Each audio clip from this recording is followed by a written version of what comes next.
Hindi ba sinabi na ng Diskaya family? Hindi ba sinabi na ni Congressman Toby na sangkot sa pagnanakaw si Zaldico pati si Martin Romualdez? Anong investigasyon pa ba ang kailangan?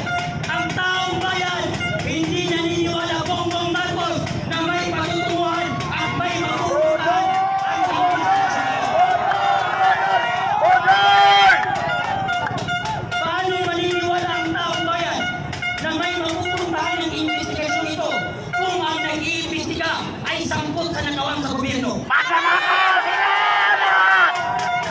Kaya ang taong bayan, Mr. President, pati dyan na tagapagsalita ng palasyo na si Claire Castro, kung ikaw ay sinungaling, huwag mong idamay ang taong Pilipino. Sinungaling! Biruin mo, saan ba nanggagaling ang fake news? Hindi ba sa pumama ng Pangulong Bongbong Marcos? Tama! Nung sinabi niya sa kanyang zona na mahigit 5,500 ang flood control project ang natapos. Yan po ay sinabi ni BBM. Ngunit ang tanong ng taong bayan, Mr. President, saan mo nilagay ang 5,500 na project control dito sa bansa? Hindi kami maniniwala sa mga politiko at hindi kami maging sunod-sunuran sa mga congressman na walang ginawa kung hindi kainin ng taong bayan. Bongbong Marcos, mahiya ka naman. Martin Romualdez, mahiya ka naman. Pati ikaw, Zaldico, mahiya kayo. Pati sa mga anak ng kontraktor at politikong kumakain sa pera ng taong bayan. Biruin mo kung gaano ka walang hiya ang mga anak ng politikong kurakot, pati anak ng mga kontraktor. Hindi sila nahihiya mag-flex ang mga kayamanan nila. Pero ang mga kayamanan yan ay galing sa ating mga Pilipino. Tama! Tingnan nyo si Dela Alonte, pati si Clarin ko, kumakain sa ibang bansa, nagkakahalaga ng 759,000. Samantala ang mga Pilipino, may mga batang natutulog na walang makain, may mga Pilipino lumulusong sa baha, habang ang mga politiko ay nagbaka. Mga kapatid kong Pilipino, lahat ng sangguniang kabataan, mga youth leader at taong mamamayan sa Pilipino, huwag na tayong magbingi-bingian, huwag tayong magbulag-bulagan sapagkat napakatagal na niluloko lang tayo ng gobyerno ng Pilipinas. Tama na, Suprema! Tama na ang nagawan! Tama na ang korupsyon!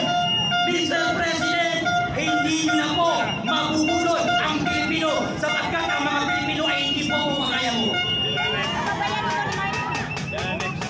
Marcos, Marcos, magnanakaw! Marcos, Marcos, magnanakaw! Marcos, Marcos, magnanakaw!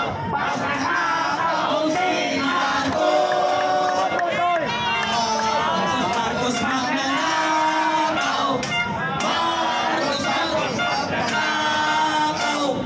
Marcos, Marcos magnanakaw! Magnanakaw si Marcos! Mga Pilipino, gumising na tayo sa katotohanan. Huwag na tayong magbigay-bigyan sa makakabis na salita ng politiko at mga congressman na nagpapahirap sa ating bansa.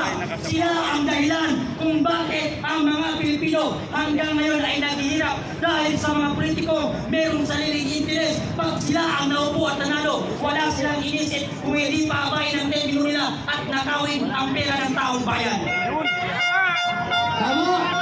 Kaya mga kababayan, hindi tayo susuko hanggang hindi makukulong si Martin Romualdez, pati si Zaldico at iba pang mga congressman na sangkot sa nagawa sa gobyerno. Lalong-lalo na si Bongbong Marcos na siya ang ulo ng lahat ng buhaya na ito sa gobyerno. Nagpapaitulog sa mga nagawan dito sa gobyerno. Kung lalo ka walang hiya ang gobyerno ito sa ating mga Pilipino. Pinababoy nila tayo ay ginagawa nilang masama sa bansa na parang wala lamang sa kanila. Pag sila tumatakbo sa eleksyon, lahat sila nangangako sa ating mga Pilipino. Pero pag sila ang naupo at nanalo, wala na silang pakialam sa ating mga Pilipino. At dahil dyan, thank you very much. Mabuhay ang Pilipino. Palayasin!